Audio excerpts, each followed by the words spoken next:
Untuk membahas terkait dengan hal ini, kita akan tanyakan langsung kepada pengamat keamanan dari Center for Strategic and International Studies, Niki Fahrizal. Selamat sore Mas Niki.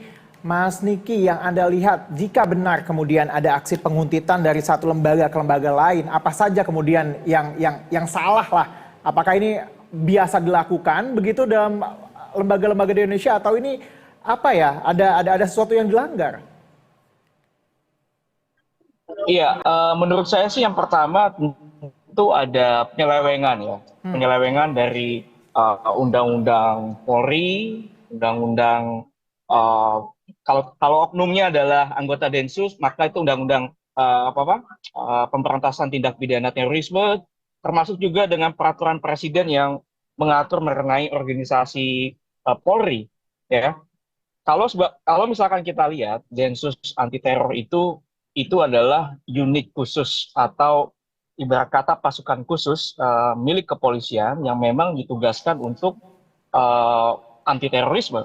Maka apabila ada penyalahgunaan anggota atau unit Densus untuk menguntit em, pejabat tinggi kejaksaan, maka menurut saya ini perlu ditangani secara serius sebab ini soal reputasi, Mas ya. Reputasi Densus ini kan atau kepolisian ini kan sedang baik ya, apalagi Densus 88. Maka apabila ini dibiarkan, tentu saja ini membuat reputasi itu semakin buruk karena ada penyalahgunaan kekuasaan atau intervensi-intervensi kekuasaan lainnya. Itu yang menurut saya.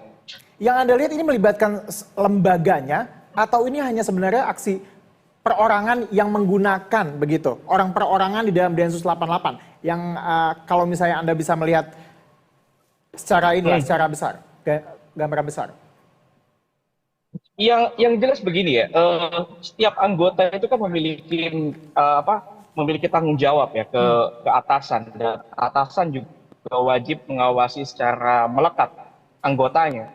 Kalau menurut saya apabila terjadi penggunaan anggota di luar dari tugas aslinya, wajib dicek mengenai instruksinya seperti apa, pertanggungjawaban komandannya seperti apa. Ya, karena kan kalau kita lihat di struktur organisasi Polri melalui Perpres tadi saya katakan, itu Densus 88 itu dikepalai oleh Kadensus, dan Kadensus itu bertanggung jawab kepada Kapolri, dan Kapolri itu bertanggung jawab kepada Presiden.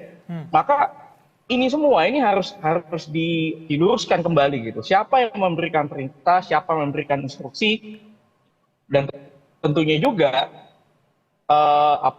pengawasan internal Polri harus bergerak.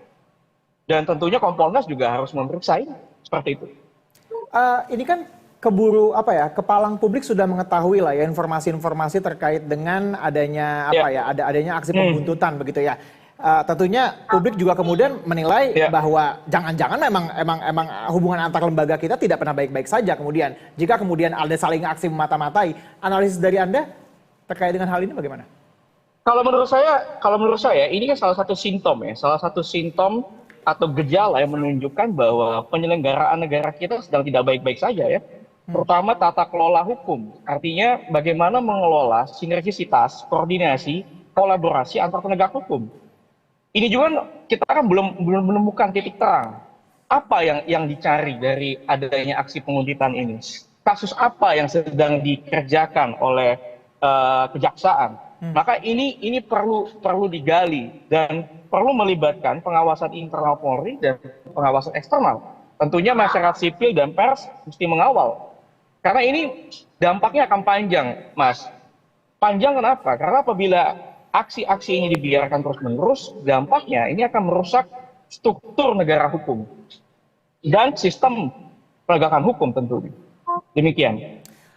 Imbas yang menurut Anda kalau kita melihat kalau misalnya ada aksi-aksi seperti ini didiamkan, kemudian ini berkembang, yang paling soft sampai yang paling mungkin bisa terjadi kalau ada gesekan-gesekan seperti ini, apa Mas?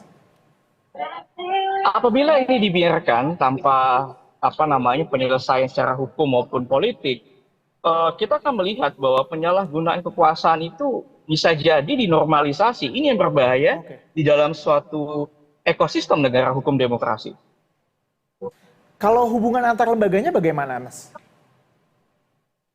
Kalau menurut saya bahwa kejaksaan dan kepolisian ini kan memang selalu koordinasi, apalagi dalam sistem peradilan pidana ya. Nah, di sini yang menurut saya mungkin di tingkat di tempat lain, maksudnya bukan di level elit kepolisian maupun kejaksaan tidak ada masalah, tetapi karena ini mungkin tidak diselesaikan, ini akan menjadi masalah di tingkat atas dan akan bisa merembet ke bawah. Ini yang berbahaya. Sebab kerjasama antara kepolisian dan kejaksaan itu penting sekali, krusial sekali dalam sistem peradilan pidana. Langkah yang seharusnya dilakukan oleh para lembaga ini bagaimana? Apakah harus ada pertemuan antara kedua kepala lembaga ini atau ada hal-hal lain yang sebenarnya bisa dilakukan secara hukum mungkin? Langkah pertama tentunya kedua lembaga ini kan di bawah presiden ya. Di bawah presiden langsung dan bertanggung jawab pada presiden. Tetapi kan tidak serta-merta juga presiden harus turun tangan untuk menyelesaikan ini. Maka Menko Polhukam menurut saya ini harus leading ya, mengambil alih bagaimana menyelesaikan kisruh ini di antara penegak hukum ini. Apabila kita melihat kasus sebelumnya ya, seperti kasus pembunuhan di dalam organisasi Polri yang melibatkan Jenderal Sambo itu, ini Menko Polhukam kan incar sekali ya untuk menggali kebenaran-kebenaran, menggali informasi. Nah, di sini diharapkan Menko Polhukam mewakili presiden perlu mengambil alih. Seperti itu. Perlu menunjukkan perannya bagaimana menyelesaikan masalah ini. Seperti itu. Baik, Mas Niki, terima kasih atas perbincangan singkat kita. Kita akan menantikan bagaimana kemudian akhir atau ujung dari kasus atau insiden. Terima kasih, Mas Niki. Terima kasih.